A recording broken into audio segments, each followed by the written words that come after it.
Samantala, ipinagdiriwang nitong nakarang linggo ang centennial anniversary ng GLAN. Pero hindi rin nagpahuli sa pagdiriwang ng 100 years founding anniversary ang mga taga-GLAN na nasa ibang bansa. Sa United Arab Emirates o UAE, time out muna sa trabaho at nagtipon-tipon din ang mga GLANian doon.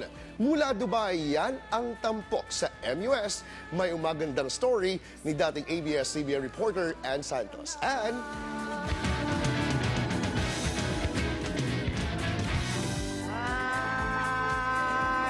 Kitang-kitang diwa ng pagsasaya at pagsama-sama ng mga GLANian na ng ibang bansa sa United Arab Emirates o UAE sa pagdiriwang ng 100 founding anniversary ng GLAN.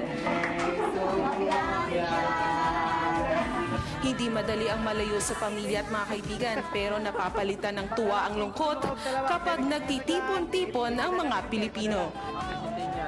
Happy 100th anniversary sa GLAN. More blessings to come. Nag-organisa rin sila ng sariling piyesta at mga palaro sa Al Mamzar Park sa Dubai. Tanang nag-appeal, salamat kaayo. Tanang taga-GLAN, masig wala kami nag-appeal. Naghimo mi og among kaugalingon nga isip pag-celebrar sa atong nakagatos nga tuig sa GLAN. Sa UAE, mahigit 300 na ang mga taga-GLAN ang nakahanap ng magandang trabaho. Karamihan mga profesional gaya ng nurses, bankers, coaches at engineers.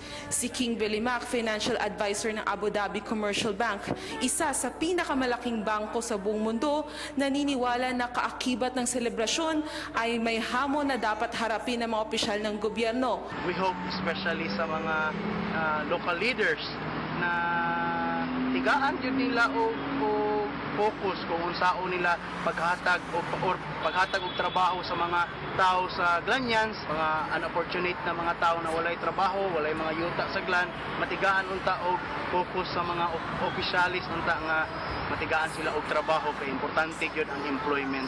Kahit pa malayo sa sariling bayan, ang mga GLANian dito sa UAE ay nakikita pa rin sa selebrasyon ng